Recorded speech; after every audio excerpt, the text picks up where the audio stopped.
आप भक्त हैं। भक्त का स्वरूप क्या है? तदर्पिता अखिलाचारिता तद्विस्मरणेन परम व्याकुलते थी। जिसने अपने समस्त आचरणों को श्री भगवान के चरणों में समर्पित कर दिया है, एक सेकंड के लिए भी भगवत विस्मरण होने पर जो परम व्याकुल हो जाता है, वो भगवत भक्त है। त्रिभुवन की राज्य लक्ष्मी देने पर भी आधे पल के लिए अपने प्रभु का चिंतन स्मरण नहीं छोड़ता, वो महाभागवत है। आप भगवत मार्ग में चले हैं, चलना चाहते हैं, आपका स्वागत है। आप सावधानी से वाणी का वर्ताव कीजिए। आपको आनंद आता है परिचर्चा करने में, आपको अच्छा लगता है परदोष दर्शन करने में, यह आपके लिए घातक है। एक बार ये परिक्रमा मार्ग बना हुआ नहीं था, रज थी, लगभग 24 वर्ष पहले की बात। श्रीधाम वृंदावन, कोई लाइट ये कुछ नहीं, इधर कोई निर्माण नहीं था, सब बंद था। ऐसा सुंदर परिक्रमा मार्ग लौटते हुए डोलो, बड़ा सुखद, कोमल कोमल रज रानी बैठ के खेलो, लोटो, आनंद मिलता था। दुर्भाग्य प्रकट हो गया, रजरानी के दर्शन होना मुश्किल हो रहा है, ऐसा पक्का मार्ग बन गया। आपको लगती सुविधा हो गई, लेकिन धाम वासियों के लिए असुविधा हो गई। रजरानी से खेलना दुर्लभ हो रहा है। जब उनमें लुटो और उनमें पड़े पड़े मंत्र चिंतन, कितना सुख मिलता है। ये सद्यो वशीकरण चूर्ण मनंत शक्तिम तम राधिका चरण रेणु मनुष्य मरा। कोई साइकिल से चल सकता था या पैदल चल सकता है, या कोई पैदल रिक्शा घसीटते हुए किसी को बैठाल के ला सकता था। इतनी रज थी कि उसमें चला ही नहीं गया। रात के 11 बजे वापस होते थे, दर्शन भिक्षा आदि करके थोड़ी देर यमुना जी के किनारे एकांत में बैठ के, फिर तो 11 बजे लगभग आ रहे थे, तो मोड़ में हमने देखा कि जैसे कोई किसी को संभाल रहा हो। ऐसा लगा कि कोई जैसे बीमार है, क्या है, मतलब संभाल रहा है ऐसे। तो छोटी सी टार्च थी, ऐसे लगाया तो दृश्य गलत था। कोई पुरुष किसी स्त्री को काम भाव से ऐसे बहुत अंदर जलन हुई। सीधाम वृंदावन में ऐसा कैसे हो रहा है, ये कैसे कर रहा है, इसको समझ में नहीं आ रहा। प्रभु का धाम है, यहां तो प्रिया प्रीतम की प्राप्ति के लिए आया जाता है। रात में तो विक्षेप रहा, कैसा क्या होगा आगे चल करके, जब अभी ऐसी वृत्तियां लोग धाम में कर रहे। सुबह गए गुरुदेव भगवान की सेवा में, जब अवसर देखा कि महाराज प्रसन्न मुद्रा में सेवा से निवृत्त होकर विराजमान। महाराज जी एक मन में बहुत जलन हो रही है। क्या?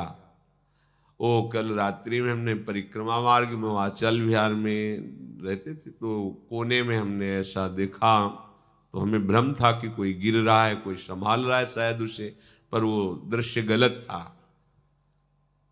महाराज जी एकदम गुस्सा हो गए और कहा, तुम वृंदावन यही देखने आए हो?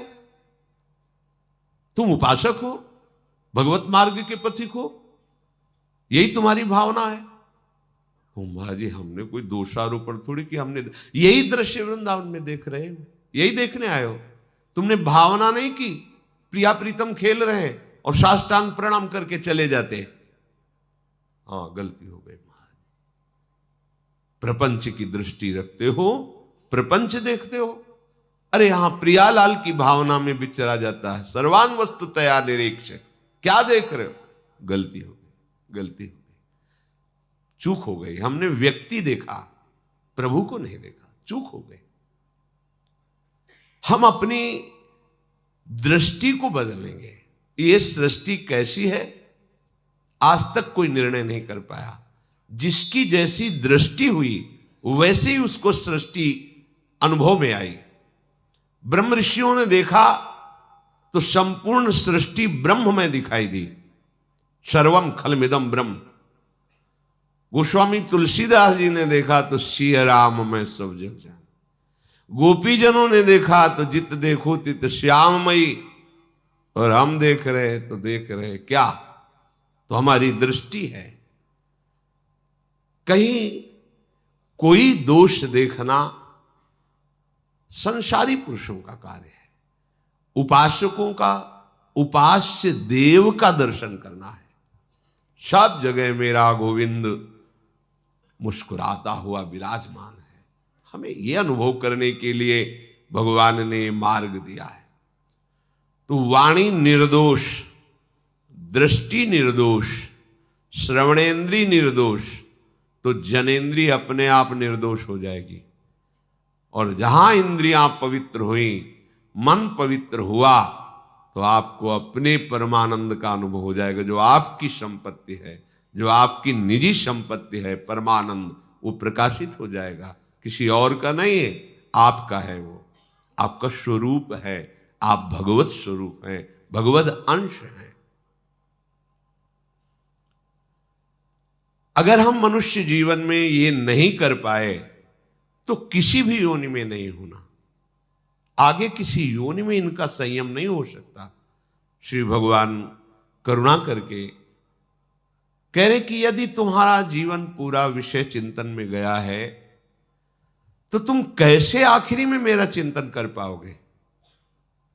जैसे हम वाणी बोल रहे हैं ना, इस शब्द आकाश में फैल रहे हैं। अगर आप में ध्यान शक्ति होगी तो आप 10,000 वर्ष बाद भी ये वाणी सुन सकते हैं। ये आकाश में विराजमान रहेगी। ये जितने शब्द हैं ये आकाश से ही है। आकाश, तन्मात्रा, शब्द, ये शब्द सब जमा है। ऐसे ही आप जो जो सोच रहे हैं वो सब जमा है आपका, नष्ट नहीं होता। नष्ट होता है भजन करने से। भजन करने से आपकी जितनी अशुभ धारणाएं, पाप प्रवृत्तियां, दुर्गति, दुख, अशांति प्रदान करने वाली चेष्टाएं, ये सब भस्म हो जाती केवल भजन से। दूसरा कोई उपाय नहीं। दान पुण्य से नहीं, वो एक अलग विभाग हो गया। पाप अलग विभाग, पुण्य अलग विभाग। लेकिन ये भजन विभाग नहीं है। दोनों विभागों को भस्म करके भगवत प्राप्ति करा। एकमात्र भजन,